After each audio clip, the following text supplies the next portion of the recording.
from the station taking action for you. This is ABC Action News. Now at 6, immigration firestorm. Heated protests continue around the country, including right here in the Bay Area over President Trump's travel ban. The national companies now also taking a firm stand. Good evening, everyone. I'm John Sable. Thank you so much for joining us. I'm Serena Fazan. Right now, thousands of people taking their concerns about President Trump's actions to the streets. ABC Action News reporter Kara Mashak joins us live from Ybor City, where hundreds are protesting right now. And Kara, some legal challenges are not alleviating their fears. Absolutely, and you can hear that loud and clear in the voices of these hundreds and hundreds of people that have come out here in Ybor City tonight. They started down at Centennial Park, and take a look. They are taking over 7th Street here in Ybor City right now. We have got a massive crowd. I would guess close to 1,000 people that have been out here protesting, angry over the president's actions, which they say are anti-American. Take a listen. Hey, no fear. Immigrants are welcome here. And it's a pretty diverse group of people that have been gathering out here. Many of those signs, they say, with reminders that America is a country that was founded by immigrants. We spoke to an immigration attorney who believes the executive orders by President Trump are unconstitutional and more far-reaching than just people coming here from other countries. They could even now halt the immigration and naturalization process for thousands of people, many of who have called this country home for decades. But those protesting here find hope in the wealth of support they're seeing for immigrants and refugees. Yeah, it's very empowering to see a lot of people who are willing to go on record, step out in the public eye, and declare their support for an issue that means so much to me. Everyone here has an interest in seeing our country move toward a more progressive future, and it's happy to know that I have a lot of allies.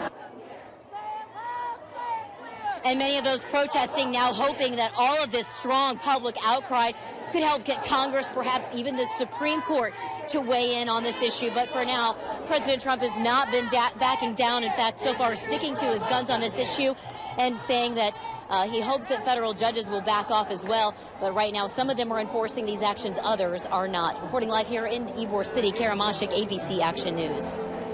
Kara, thank you. And the ban is already having an impact on families right here in the Bay Area. A Land O'Lakes man was preparing to bring his wife back to the United States, but their efforts stopped dead in their tracks because she's an Iranian citizen. Our Clifton French spoke to them just over the phone hours ago after they were notified that she would not be let back into the country. But Clifton, what's happening with them now? Yeah, I just want to show you a picture of him. This is David and Fatima Bosch. They got married in India a year ago. He was there for work. She was in India for school. And for the past year, they've been going through the process of getting Fatima into the United States. Now, right now, they are stuck in Turkey, where they were supposed to have an interview at the American embassy there. That interview was canceled today. Here's what they had to say to me over the phone this morning. I'm sorry, we'll get to that in a moment. But anyway, they've spent tons of money trying to get her to the United States. And here's the deal. Fatima can't go back to India because she finished school there. Her visa is no good anymore. She says she'll more than likely go to prison if she's forced to go back to Iran because she is married to an American. And if David wants to go to Iran, he couldn't get there because the government just declared a ban on Americans. So their options are limited, to say the least. They're talking about possibly going to Canada for a short time if they can get visas approved. They say regardless of where they end up, they're going to be together. I've also reached out to our Republican lawmakers in Congress to get a spokesperson for Representative Gus Bilirakis, and they say that they're looking into this case. In a broader sense, he does support cracking down on immigration issues. He believes some of the problems caused by executive order need to be fixed quickly. Senator Marco Rubio's camp has not returned our messages. Serena? All right, Clifton, thank you so much. President Trump continues, though, defending his ban while many Republicans remain silent on the issue. Some are coming forward with their stance. And tonight, new demands by some Democrats. ABC's David Wright is at the White House. President Trump is not conceding an inch to critics at home and abroad who call his executive order a Muslim ban. It's not a Muslim ban, but we're totally prepared. It's working out very nicely.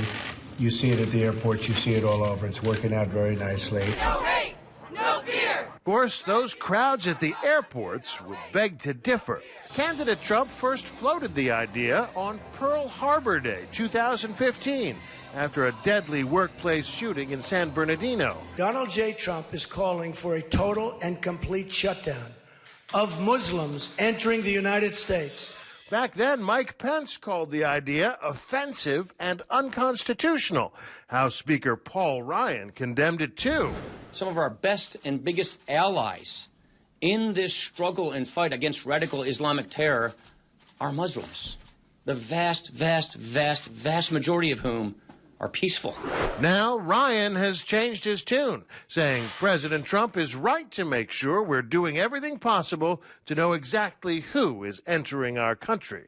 So far, only a handful of Republicans in the House or Senate have raised any objections about the policy. The vast majority seem to be fine with it, leaving it to Democrats like Senate Minority Leader Chuck Schumer, who's demanding the Department of Homeland Security rescind the policy, calling it mean-spirited and un-American. Do you worry that this will foment anger at America? It has. It already has. We sought out Keezer Khan, the Gold Star father who spoke at the Democratic National Convention. Have you even read the United States Constitution?